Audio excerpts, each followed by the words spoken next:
Hello friends, good morning आप सभी को। आप सभी का स्वागत है यूएसआई क्लासेज में। तो आज हम देखेंगे टीजीटी 2003 का प्रीवियस ईयर पेपर। हम लोग टीजीटी 2001 का देख चुके थे, टीजीटी 2002 का देख चुके हैं। यूट्यूब पे आप लोगों को वीडियो मिलेगा। अब हम देखेंगे टीजीटी 2003 का प्रीवियस ईयर पेपर। ठीक, प्रीवियस ईयर पेपर देखेंगे टीजीटी 2003 का। चलिए आप लोग क्लास को लाइक कर दीजिएगा सभी लोग, जो लोग देखेंगे लाइक नहीं करते हैं आप लोग, और शेयर कर दीजिएगा सभी के यहाँ। चलिए तो स्टार्ट करते हैं हम टीजीटी 2003 का प्रीवियस ईयर पेपर। तो आते हैं हम पहले प्रश्न पे। ठीक, हम पहले प्रश्न पे आते हैं। दो पार्ट में पेपर को देखेंगे, जैसे कि हम सारे पेपर को दो दो पार्ट में देखें वैसे इसको भी देखेंगे।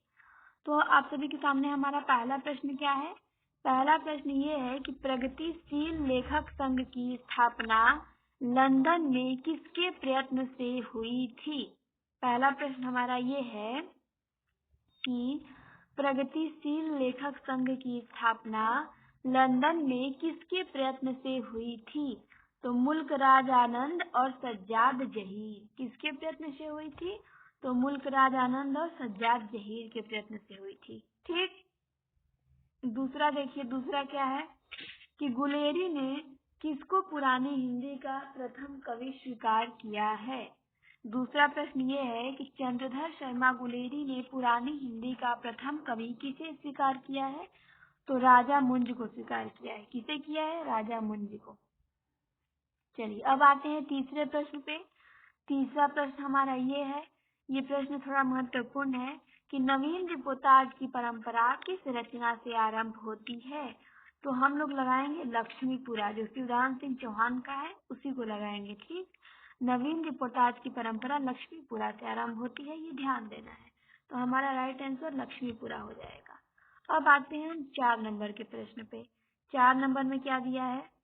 4 नंबर में दिया है कि जूठन किस रचनाकार की आत्मकथा है। जूठन किस रचनाकार की आत्मकथा है। तो ओम प्रकाश वाल्मीकि की है। किसकी है? ओम प्रकाश वाल्मीकि की आत्मकथा है, ये ध्यान देना है। अब देखिए अगला क्या है कि किस रासो ग्रंथ को आल्हा खंड नाम से जाना जाता है। तो जगनिक का जो परमाल रासो है उसे आल्हा खंड के नाम से जाना जाता है, इसे ध्यान देना है। ठीक, जो परमाल रासो लिखा था जगनिक ने ना, उसी को आल्हा खंड के नाम से जाना जाता है। चलिए अब अगला प्रश्न है हमारा कि कबीर दिल्ली सल्तनत के शासकों में किसके समकालीन थे। पूछ रहा है कि कबीर दास किसके समकालीन थे। तो कबीर दास सिकंदर लोदी के समकालीन थे, ये ध्यान देना है। किसके समकालीन थे। तो सिकंदर लोदी के समकालीन थे। ठीक, चलिए अगला प्रश्न है हमारा कि हरडे वाड़ी एवं अंगवधु किसकी वाड़ी के संकलन है। मतलब किसकी रचना है, ये किसकी रचना है। तो दादू दयाल की है। ठीक, हरडे वाड़ी एवं अंगवधु किसकी रचना है। तो दादू दयाल की रचना है। दो ही रचना लिखे हैं, ये ध्यान देना है। एक हरडे वाड़ी लिखे हैं और एक अंगवधु लिखे हैं। चलिए अब आते हैं 8 नंबर के प्रश्न पे। 8 नंबर का प्रश्न ये है कि जिंदगी नामा किसकी रचना है। तो जिंदगी नामा कृष्णा शोभती की रचना है। किसकी है? कृष्णा शोभती की है, ये ध्यान देना है। 9 नंबर का मीराबाई की मलाल। मीराबाई की मलाल किसकी कृति है। तो मीराबाई की है, ये ध्यान देना है। मीराबाई का मलाल मीराबाई की कृति है। ठीक, चलिए अब आते हैं हम नेक्स्ट क्वेश्चन पे। अब आते हैं हम 10 नंबर के प्रश्न पे। 10 नंबर का हमारा प्रश्न ये है कि अष्टछाप की स्थापना 1585 में किसने की थी। तो अष्टछाप की स्थापना कब हुई थी। तो 1585 में हुई थी, ये ध्यान देना है। और किसने किया था। तो विट्ठल नाथ ने किया था। ठीक, अष्टछाप की स्थापना 1585 में विट्ठल नाथ ने किया था, ये ध्यान देना है। अब आते हैं 11 नंबर के प्रश्न पे। 11 नंबर का हमारा प्रश्न है कि तत्वदीप निबंध किसकी रचना है। तत्वदीप निबंध किसकी रचना है। तो ये रचना वल्लभाचार्य की है। किसकी है। तो वल्लभाचार्य की है, ये ध्यान देना है। ठीक, तत्वदीप निबंध वल्लभाचार्य की रचना है। अब आते हैं 12 नंबर के प्रश्न पे। 12 नंबर का प्रश्न हमारा है कि रूपा जीवा उपन्यास है। रूपा जीवा जो उपन्यास है ये किसका है। तो ये उपन्यास है लक्ष्मी नारायण लाल का। रूपा जीवा उपन्यास किसका है? लक्ष्मी नारायण लाल का है। ठीक, चलिए आगे बढ़ते हैं। 13 नंबर का प्रश्न हमारा ये है कि अमृत राय का उपन्यास है। कौन उपन्यास है जो अमृत राय का है? तो बीज है। बीज उपन्यास किसने लिखा है? तो अमृत राय ने लिखा है, ये ध्यान देना है। विषाद मठ नागर का है। ठीक, दुखमोचन नागार्जुन का है। और बीज किसका है? तो बीज अमृत राय का है। चलिए, मनीषी की लोक यात्रा किसकी जीवनी है? प्रश्न बन रहा है ये कि मनीषी की लोक यात्रा मतलब किसके ऊपर लिखा गया है। ये लिखा तो भगवती प्रसाद वाजपेयी ने इसे है, लेकिन यहाँ पे लेखक का नाम नहीं पूछ रहा है। यहाँ पूछ रहा है कि किसकी जीवनी है इसमें। तो कविनाथ गोपीराज की है। किसकी है मनीषी की लोक यात्रा में जीवनी? कविनाथ गोपीराज की। ठीक, लोहे के दीवार के दोनों ओर किसकी कृति है? ये यात्रा साहित्य है। लोहे के दीवार के दोनों ओर और राह बीती, दो यात्रा साहित्य है। किसका है? तो ये यशपाल का है। किसका है? लोहे के दीवार के दोनों ओर, तो यशपाल का है, ये ध्यान देना है। चलिए आगे बढ़ते हैं। 16 नंबर का हमारा प्रश्न ये है। 16 नंबर का देखते हैं क्या है। ये कथन है एक। कथन किसके बारे में है ये बताना है कि आलोचना की भाषाई रीतिबद्धता से उन्होंने वैसे ही मुक्त किया जैसे निराला ने कविता को छंदों के बंधन से। ठीक, क्या कथन कहा गया है कि आलोचना को भाषाई रीतिबद्धता से उन्होंने वैसे ही मुक्त किया जैसे निराला ने कविता को छंदों के बंधन से। तो ये कथन है, किसके संबंध में है ये कथन? तो ये कथन रामविलास शर्मा के संबंध में है, ये ध्यान देना है। किसके संबंध में है? रामविलास शर्मा के संबंध में। ठीक, चलिए अब आते हैं हम 17 नंबर पे। ठीक, 17 नंबर का प्रश्न क्या है कि जंगल के जीव कृति के लेखक कौन है? तो जंगल के जीव किसकी कृति है? श्री राम शर्मा की है, ये ध्यान देना है। जंगल के जीव किसकी कृति है? श्री राम शर्मा की है। ठीक, जंगल के जीव श्री राम शर्मा ने लिखा है, संस्मरण है उनका, ध्यान देना है सभी को। चलिए अब आते हैं हम 18 नंबर के प्रश्न पे। तो 18 नंबर का हमारा प्रश्न ये है कि कहरनामा किसकी रचना है? तो बिल्कुल कहरनामा जायसी की है। पद्मावत, अखरावत, आखिरी कलाम, कहरनामा, कन्हावत, चित्ररेखा, मसल्लामा किसकी है सब? तो ये जायसी की है। ठीक, चलिए अब 19 नंबर का है कवितावली किसकी रचना है? तो कवितावली तुलसीदास की भी है, लेकिन कवितावली ध्यान देना है रामचरण दास ने भी लिखा है। ठीक, क्या लिखा है? तो रामचरण दास ने भी कवितावली लिखा है, और यहाँ पे विकल्प में तुलसीदास को दिया भी नहीं है। ठीक, तो यहाँ पे कंफ्यूज बिल्कुल नहीं होना है। चलिए, तो कवितावली किसकी रचना है? तो रामचरण दास की है, ये ध्यान देना है। अब आते हैं हम 20 नंबर के प्रश्न पे। 20 नंबर का हमारा प्रश्न ये है कि पद्यात्मक भाव भूमि पर श्यामा स्वप्न नामक उपन्यास की सर्जना किसने की है? तो श्यामा स्वप्न उपन्यास किसने लिखा है ये पूछा है यहाँ पे। तो श्यामा स्वप्न उपन्यास लिखा है ठाकुर जगमोहन सिंह ने। किसने लिखा है? ठाकुर जगमोहन सिंह ने। ठीक, चलिए अब आते हैं 21 नंबर पे। 21 नंबर का प्रश्न क्या है कि आनंद कादम्बनी का प्रकाशन कहाँ से होता था? तो आनंद कादम्बनी का प्रकाशन मिर्जापुर से होता था। कहाँ से होता था? मिर्जापुर से होता था, ये ध्यान देना है।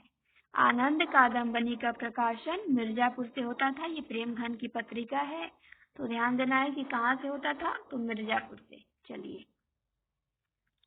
अरस्तु का काव्य शास्त्र। प्रश्न क्या है? अरस्तु का काव्य शास्त्र किसकी रचना है? तो किसकी रचना है ये? तो डॉक्टर नगेंद्र की है। ठीक, अरस्तु का काव्य शास्त्र किसकी रचना है? तो डॉक्टर नगेंद्र की है, ये ध्यान देना है। अरस्तु का काव्य शास्त्र डॉक्टर नगेंद्र की है। चलिए अब आते हैं हम 23 नंबर के प्रश्न पे कि सन्यासी किसकी कृति है? ये उपन्यास है, तो किसका उपन्यास है? सन्यासी। तो सन्यासी उपन्यास है इलाचंद्र जोशी का। किसका उपन्यास है? तो इलाचंद्र जोशी का है, ये ध्यान देना है। चलिए अब आते हैं हम 24 नंबर के प्रश्न पे। अब कौन सा नंबर का प्रश्न देखेंगे? 24 नंबर का। 24 नंबर का हमारा प्रश्न ये है कि भाषा के जादूगर के रूप में कौन विख्यात रहे हैं। भाषा के जादूगर कौन कहे जाते हैं? तो भाषा के जादूगर शिवपूजन सहाय कहे जाते हैं। कौन कहे जाते हैं भाषा के जादूगर? तो शिवपूजन सहाय कहे जाते हैं, ये ध्यान देना है। भाषा के जादूगर कौन कहे जाते हैं? शिवपूजन सहाय कहे जाते हैं। क्लियर है? चलिए अब आते हैं हम 25 नंबर के प्रश्न पे। 25 नंबर का हमारा प्रश्न क्या है कि उत्तर प्रियदर्शी नामक गीति नाट्य के लेखक कौन हैं? उत्तर प्रियदर्शी गीति नाट्य किसने लिखा है? तो ये गीति नाट्य है, बहुत फेमस है ये। तो ये अज्ञेय ने लिखा है। किसने लिखा है? तो अज्ञेय ने लिखा है, ये ध्यान देना है। चलिए 26 नंबर का प्रश्न हमारा ये है कि अर्धकथानक नामक कृति की विधा क्या है? तो इसकी विधा आत्मकथा है। अर्धकथानक क्या है? तो हिंदी की पहली आत्मकथा है। फिर 27 नंबर में क्या पूछा है? कविता के नए प्रतिमान के लेखक कौन है? कविता के नए प्रतिमान के लेखक कौन है? तो डॉक्टर नामवर सिंह है। कौन है? तो डॉक्टर नामवर सिंह का आलोचनात्मक ग्रंथ है। अब आते हैं 28 नंबर पे। 28 नंबर का हमारा प्रश्न ये है कि कौन सी रचना धर्मवीर भारती की नहीं है? तो ठंडा लोहा ये है, कनुप्रिया ये है, सूर्य का स्वागत नहीं है, सूर्य का स्वागत नहीं है, 7 गीत वर्ष ये है। ठीक, सूर्य का स्वागत किसका है? तो दुष्यंत कुमार का है। तो सूर्य का स्वागत हम बताएंगे कि धर्मवीर भारती का नहीं, ये किसका है? तो ये दुष्यंत कुमार का है सूर्य का स्वागत। ठीक, बाकी ठंडा लोहा, कनुप्रिया, 7 गीत वर्ष, ये तीनों धर्मवीर भारती की रचनाएं हैं। चलिए 29 नंबर का देखिए क्या है। 29 नंबर कि इनमें से शुद्ध वर्तनी वाला शब्द कौन सा है? शुद्ध वर्तनी पूछ रहा है। तो शुद्ध वर्तनी किसमें है? आशीर्वाद में है। किसमें है? आशीर्वाद में। जो ये रेफ रहेगा ना, ये व के ऊपर रहेगा, ये ध्यान देना है। शुद्ध वर्तनी किसमें है? तो आशीर्वाद में है, ये ध्यान देना है आप लोगों को, आशीर्वाद में। चलिए अब आते हैं हम 30 नंबर के प्रश्न पे। 30 नंबर में हमारा प्रश्न क्या पूछा है कि महाश्वेता किसका पर्यायवाची है? तो महाश्वेता सरस्वती का पर्यायवाची है। किसका पर्याय है महाश्वेता? तो सरस्वती का है, ये ध्यान देना है सभी को। फिर अगला प्रश्न हमारा ये है कि वैद्यनाथ मिश्र किसका वास्तविक नाम था? तो वैद्यनाथ मिश्र नागार्जुन का वास्तविक नाम था, ये ध्यान देना है। ठीक, नागार्जुन का वास्तविक नाम क्या था? तो वैद्यनाथ मिश्र था। चलिए तार सप्तक में संकलित कवियों को राहों का अन्वेषी किसने कहा है? तो तार सप्तक में संकलित कवियों को राहों के अन्वेषी अज्ञेय ने कहा है। किसने कहा है? तो अज्ञेय ने कहा है, ये ध्यान देना है। तार सप्तक में शामिल कवियों को राहों का अन्वेषी अज्ञेय ने कहा है। चलिए दामुल का कैदी के लेखक कौन है? आप सभी को ये बताना है कि दामुल का कैदी के लेखक कौन है? तो प्रेमचंद है। दामुल के कैदी के लेखक कौन है? तो प्रेमचंद है, ये ध्यान देना है। जैनेन्द्र का पहला कहानी संग्रह कब प्रकाशित हुआ था? तो 1929 में प्रकाशित हुआ था। इनका पहला कहानी संग्रह फांसी है ना, तो कब प्रकाशित हुआ था? 1929 ईस्वी में प्रकाशित हुआ था। ठीक, चलिए अगला प्रश्न हमारा ये है कि विद्यापति की कौन सी रचना अभी तक संपादित होकर प्रकाशित नहीं हुई है? अप्रकाशित रचना है वो प्रकाशित नहीं हुई है। तो कौन सी रचना है विद्यापति की? तो वो रचना कीर्ति पताका है। ठीक, कीर्ति पताका अभी तक संपादित होकर और प्रकाशित नहीं हुई है, तो ध्यान देना है, कीर्ति पताका है विद्यापति की। चलिए अब आते हैं हम 36 नंबर के प्रश्न पे। 36 नंबर का प्रश्न हमारा क्या है कि निर्गुण संत कवियों में सर्वाधिक शास्त्रज्ञ एवं सुशिक्षित कौन था? निर्गुण संत कवियों में सर्वाधिक शास्त्रज्ञ एवं सुशिक्षित कौन था? मतलब संतों में सबसे ज्यादा पढ़ा लिखा शिक्षित कौन था? तो सुंदरदास थे। ठीक, चलिए 37 नंबर का प्रश्न हमारा ये है कि चित्रावली किसकी रचना है। प्रश्न क्या पूछा है कि चित्रावली किसकी रचना है। तो चित्रावली उस्मान की रचना है। किसकी है? उस्मान की। ये ध्यान देना है। आते हैं नेक्स्ट क्वेश्चन पे। नेक्स्ट प्रश्न हमारा ये है कि भक्ति काल के किस कवि को जातीय कहा जाता है। भक्ति काल के किस कवि को जातीय कवि कहा जाता है। तो किसको कहा जाता है? तुलसीदास को कहा जाता है। ठीक, तुलसीदास को जातीय कवि कहा जाता है। भक्ति काल के जातीय कवि कौन थे? तो तुलसीदास थे। चलिए आते हैं अब नेक्स्ट क्वेश्चन पे। नेक्स्ट क्वेश्चन ये है कि गीतावली क्या है। मुक्तक है कि अतुकांत है कि प्रबंध है कि इनमें से कोई नहीं। तो गीतावली मुक्तक काव्य है। गीतावली क्या है? मुक्तक काव्य है। ये ध्यान देना है। चलिए 40 नंबर का क्या है? जुगमान चरित्र नामक ग्रंथ के लेखक कौन है। जुगमान चरित्र नामक ग्रंथ के लेखक कौन है? कृष्णदास हैं। कौन है? तो कृष्णदास हैं। ये ध्यान देना है। जुगमान चरित्र नामक ग्रंथ के लेखक कौन है? कृष्णदास हैं। ठीक, अब आते हैं हम 41 नंबर पे। 41 नंबर का क्या है कि रास पंचाध्यायी के लेखक कौन है। तो यहाँ पे आंसर गलत दिया है। रास पंचाध्यायी के लेखक रहीम नहीं है। ठीक, रास पंचाध्यायी के लेखक कौन है? तो नंददास की फेमस रचना है रास पंचाध्यायी, रोला छंद में लिखी गई है। ठीक, तो रास पंचाध्यायी के लेखक कौन है? तो रहीम है। चलिए आते हैं नेक्स्ट प्रश्न पे। नेक्स्ट क्वेश्चन हमारा ये है कि अष्टयाम किसकी रचना है। अगला प्रश्न हमारा ये है कि अष्टयाम किसकी रचना है।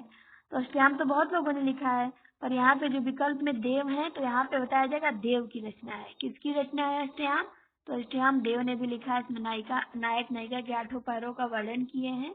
तो अष्टयाम देव की है। ठीक, 43 नंबर का प्रश्न हमारा ये है कि मोर का पर्यायवाची इनमें से क्या है। मोर का पर्यायवाची पूछा है 43 नंबर में। तो मोर का पर्यायवाची क्या है? कलापी है। ठीक, मोर का पर्यायवाची क्या है? तो कलापी है। ये ध्यान देना है। कलापी किसका पर्याय है? तो मोर का पर्याय है। चलिए 44 नंबर का आइए। उपत्यका का विलोम क्या है। तो उपत्यका का विलोम क्या होगा? अधित्यका होगा। ठीक, उपत्यका का विलोम क्या होगा? अधित्यका। बिल्कुल इसका राइट आंसर सी होगा। उपत्यका का विलोम अधित्यका होगा। चलिए लास्ट क्वेश्चन आज की क्लास का 45 नंबर का, 45 तक ही देखेंगे इस क्लास में। कि 45 नंबर का प्रश्न ये है कि किसी युक्ति से समर्थित की गई बात में कौन सा अलंकार होता है। क्या है 45 नंबर का प्रश्न? कि किसी युक्ति से समर्थित की गई बात में कौन सा अलंकार होता है। तो काव्यलिंग अलंकार होता है। ठीक, किसी युक्ति से समर्थित की गई बात में कौन अलंकार होता है? तो काव्यलिंग होता है। ये ध्यान देना है। तो हम लोगों ने 45 प्रश्न देख लिया। कितना प्रश्न देखा? 45 प्रश्न देख लिया इस क्लास में। और बचे हैं 40 प्रश्न, उसको हम देखेंगे अगली क्लास में। ठीक, ताकि वीडियो ज्यादा बड़ा ना हो जाए, आप लोगों को अच्छा लगे। क्लास छोटा रहेगा तो आप सभी देखेंगे। तो फिर हम 40 क्वेश्चन देखेंगे नेक्स्ट क्लास में। तब तक आप सभी को वीडियो देखने के लिए बहुत बहुत धन्यवाद। वीडियो को सभी लोग लाइक कर दीजिएगा, शेयर कर दीजिए सभी के यहाँ, ताकि जिसको भी टीजीटी का प्रीवियस ईयर पेपर जानना है, पढ़ना है, वो यहाँ से बिल्कुल देख सकता है। ठीक, तो क्लास को यहीं पे बंद करते हैं। मिलते हैं नेक्स्ट क्लास में।